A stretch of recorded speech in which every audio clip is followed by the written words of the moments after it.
Ee, Değerli Özgüneş, tekrar merhaba. Yayınımıza hoş Me- geldiniz.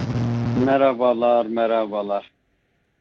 Değerli Özgüneş, bildiğiniz gibi 2 gün önce İsrail'in İran'a savaş açmasıyla birlikte Orta Doğu dengeleri tekrardan alt üst oldu diyebiliriz.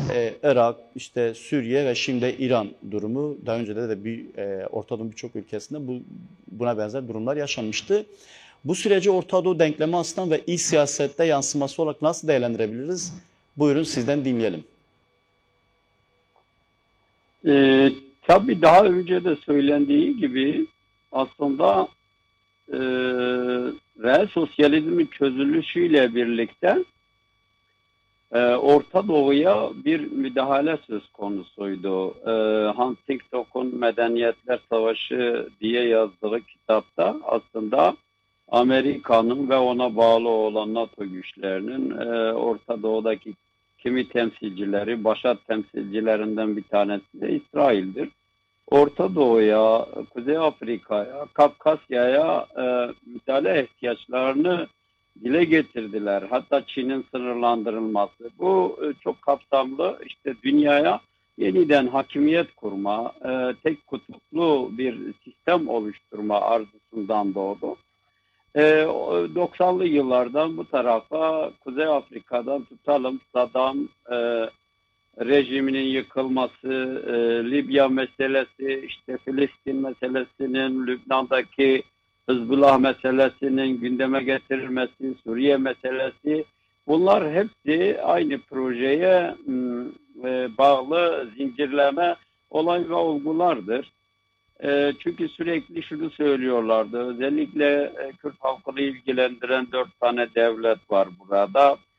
Bu ulus devletler eğer Amerika'nın ve müttefiklerinin hizmetine giremiyorlarsa direkt karşı tarafta duruyor anlamını çıkarıyorlardı ve dolayısıyla bu hizmete tabi olmayanlar değiştirildi.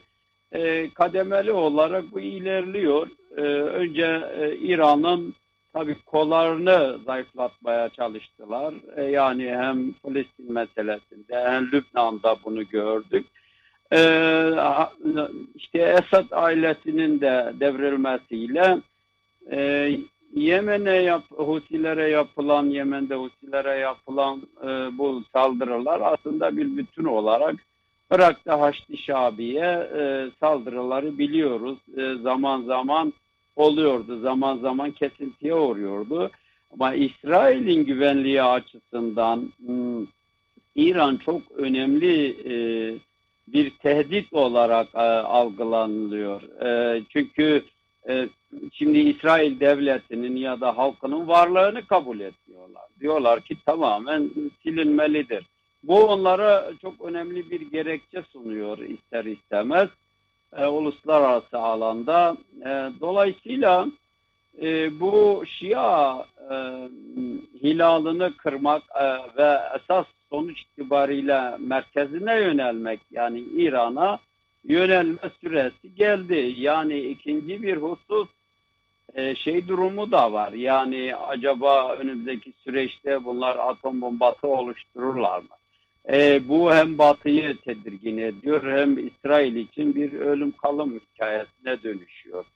Ee, Bundan dolayı tabii buna bağlantılı farklı hikayeler de var. Yani bir yandan Güney Kürdistan'daki petrol ve ona bağlı gaz rezervlerini kullanma açısından mesela Suriye'ye müdahale, e, aynı zamanda oradaki zenginlik kaynaklarını Suriye üzerinden İsrail'e, oradan Kıbrıs'a, Kıbrıs'tan Avrupa'ya ulaştırma hedefleri de var.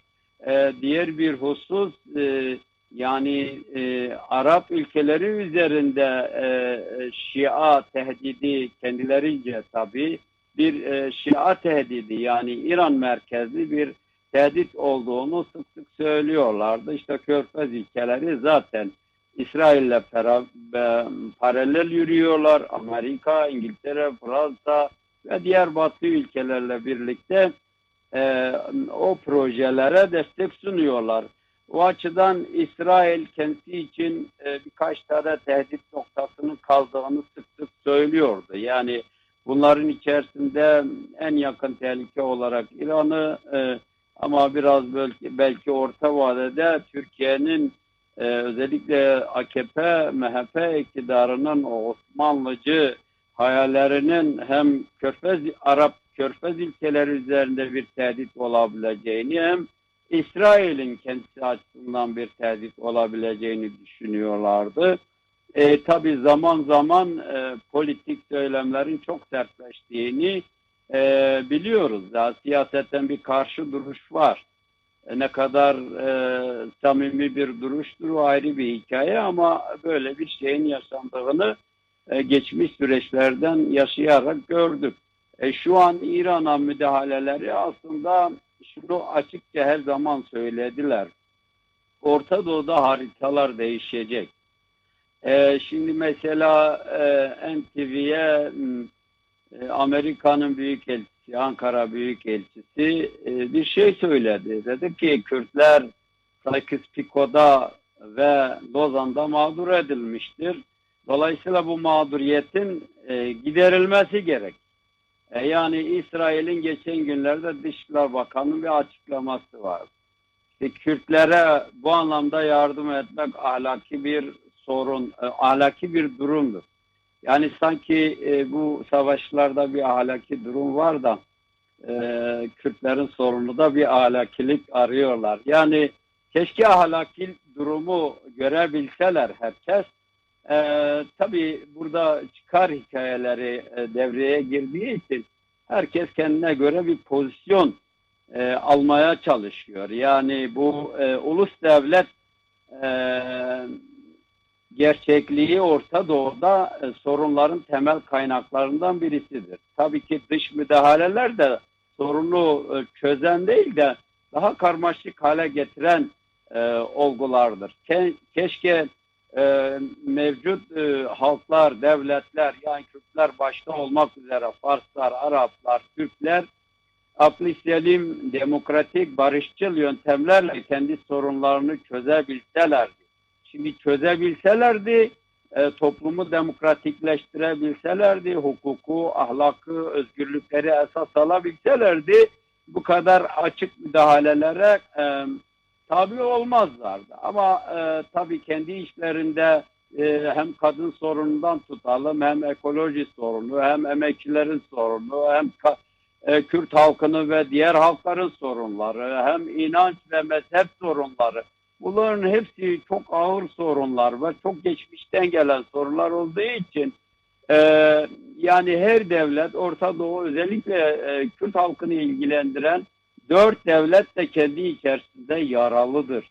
Yani o yara çok büyük bir yara, çok büyük bir kriz yaratıyor. Dolayısıyla bu krizleri çözemeyen her ülkenin dış müdahalelere tabi olacağı kesinlikle bir realite olarak ortada duruyor. Yani sadece bu Kürtlerin haklarını verme, iade etme meselesinden kaynaklanmıyor. Değerli Özgüneş, evet, buyurun.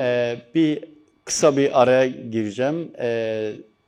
Evet, bu İsrail'in İran'a saldırısı ve bununla birlikte biliyorsunuz Türkiye'de de bir çözüm sürecinin şu an yürüdüğü demokratik toplum çağrısıyla gündemde olan bir durum da aynı zamanda söz konusu. Dolayısıyla bunun Türkiye yansımaları ve bununla birlikte özellikle devletin, iktidarın bu ikili yaklaşımını nasıl değerlendirebiliriz? Hem İsrail işte İran'a saldırmasındaki tutumu ve bununla birlikte aynı zamanda aslında Orta Doğu'daki bu ortaya çıkan durumdan da bir fayda sağlamaya çalışan bir yaklaşım da söz konusudur. Dolayısıyla bunun mevcut yürüyen demokratik toplum çağrısıyla sürece etkisi ne olabilir? Nasıl da ele almak gerekiyor? Yani İsrail'in İran'a saldırısı ve şu an mevcut devam eden demokratik toplum çağrısı nasıl da ele almak gerekiyor? Tabii geçen sene Devlet Bahçeli bir şey söyledi. Dedi ki dünya değişiyor, Orta Doğu değişiyor, umarız Türkiye değişmesin. Yani parçalanmaktan söz ediyordu. Aslında biraz gizli mesaj tarzında veriyordu ve zaten DEM Parti ile selamlaşması, bu projenin Sayın Öcalan'la da görüşülerek hayata konulmak istemesinin temel nedeni aslında Orta Doğu'daki bu kaostur. Yani Filistin'i gördüler, Libya'yı gördüler, Suriye'yi gördüler. Şimdi İran'ı da görüyoruz. Biz zaten açıklamalarımızda, yani ben parlamentoda 3-4 yıl önce bunları sürekli dile getiriyorum. Yani bu sırayladır. Oraya gider, buraya gider, eninde sonunda Türkiye'ye de sıkışmış olacak. Yani bir Kıbrıs'ı bahane ederler, Ege'yi ederler, şunu ederler, bunu ederler. Ya onları istediği politikaya okey diyecekler ya da böyle krizlerle karşı karşıya getirirler. Şimdi tabii Türkiye'nin biraz meseleyi ağırdan almasının temel nedeni aslında bunu görmelerinden kaynaklanıyor. Yani Suriye'nin başına neler geldiğini Türkiye gördü. Orada tabii Kürtlerin bir federasyona ya da özerk yapıya, demokratik bir yapıya kavuşmasını çok istemiyorlar. Yani bu hamleyi yapmaları iki taraflı, hem Kürt tarafı hem Türk tarafı, aslında Türk tarafının kendisini çok kritik, zor durumda, hem iç kaosun varlığı, çokluk krizleri varlığı, hem dışarıdaki bu müdahalelerin günün birinde kendi kapılarını da çalabileceğinden hareketle bu süreci başlattılar. Şimdi bir Suriye'deki sürecin nereye evrileceğini görmek istiyorlar. Kürtler ne kadar hak alacaklar ya da ne kadar müdahale edip diplomatik yollarla şu an askeri müdahalelerden vazgeçmiş gibi görünüyorlar dönemsel olarak. Ama diplomasiyle vazgeçmiş değiller. Oraya koşuyorlar, buraya koşuyorlar. Ama Kürtler Federasyon sahibi olmasınlar, özerk olmasın, Suriye parçalanmasın, merkezi olsun vesaire. Bir bu var. İkincisi, bir de şimdi İran meselesi gündeme düştü. Yapılan açıklama neydi? Biz İsrail'in açıklamasını duyduk. Diyor ki İran halklarının aslında özgürleşmesi için bu bir zemindir. Yani biz müdahale ediyoruz. Siz de oradan isyana kalkışın, kendi haklarınızı alın. Şimdi İran'ı biliyoruz. Belirtiler zaten zaman zaman çatışmalı bir süreci yaşıyorlardı. Kürtler sürekli teyakkuzda. Azeriler keza öyle.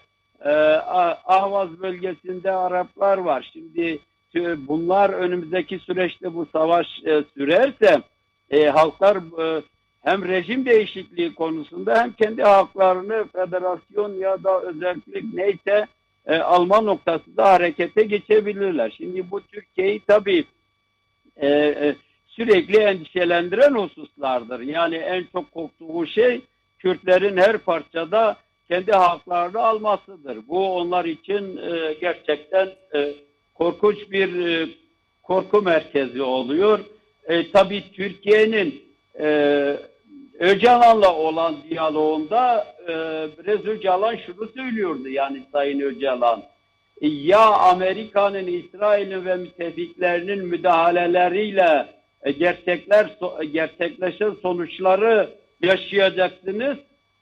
Ya da biz demokratik bir zeminde ne yapıp Kürt sorununu çözüp demokrasiyi geliştirerek, demokratik toplumu yaratarak, Türkiye'yi demokratikleştirerek, anayasasını değiştirip bu işlevsiz antidemokratik kanunlarını ortadan kaldırıp çoklu kriz olan birçok yönlü meseleyi demokratik yollarla çözüp Türkiye'yi hem Suriye'ye hem İran'a hem Irak'a hem başka ülkelere örnek ülke yapalım. Avrupa gibi olmasa da, yani çünkü Avrupalılar sömürgeci kişiliklerinden, yani varlıklarına vazgeçmiş değil. Emperyal özellikleri hala devam ediyor. Ama Brez Öcalan, yani Sayın Öcalan ortaya koyduğu o demokratik toplum, demokratik cumhuriyet ve bütün sorularını çözmüş bir cumhuriyetin aslında konfederal bir tarzda hem İran toplumunu etkilemesi hem diğer Orta Doğu ülkelerini ve özelde 4 parçada, yani 4 devlette Kürtleri ilgilendiren bu ülkelerle konfederal demokratik bir sisteme doğru zaman içerisinde evrilme önermesi son derece akıllıca bir önermedir. Mesela Avrupalılar Ulus Devleti Fransa ile birlikte başlattılar. Neredeyse 150-200 yıl bunu hayata tutmaya çalıştılar ama 2. Dünya Savaşı'ndan sonra özellikle Avrupa Ulus Devlet hikayesinde vazgeçti. Tekçi anlayışlardan vazgeçtiler. Hem inançlara, hem kadınlara, hem halklara özellikle eyalet, Birleşik Devlet tarzında konfederal bir yapı oluşturdular. Yani biz eğer ileriyi göreceksek, eğer zihin açıklığımız varsa, niçin Orta Doğu'da çok daha ileri boyutta, mesela Rojava'da yaşanan küçük de olsa ama anlamı büyük olan bir yapılanma var. Bunu niçin Türkiye'ye uygulamayalım? Niçin mesela İran'a uygulanmasın? Diğer ülkelere uygulanmasın? En güzel model orada duruyor. Yani kendisini yeşertti, 10-12 yıldır kendisini hayatta tutuyor. Yani barışçıl bir ortam olsa çok daha muazzam bir şekilde demokratik bir halk oluşturulacak. Demokratik ulus temelinde diğer halklarla konfederal, özel, federatif biçimlerde kendilerini ikame etme durumları olabilir yani. Süremizin de sonuna doğru geliyoruz. Çok teşekkür ediyoruz değerli yapmış olduğunuz değerlendirmelerden kaynaklı. Biz konumla birlikte, stüdyo konumla birlikte devam edeceğiz. Çok teşekkür ediyoruz katıldığınız için. Sağ olun. Kolay gelsin. Selamlar. Teşekkürler. Sağ olun.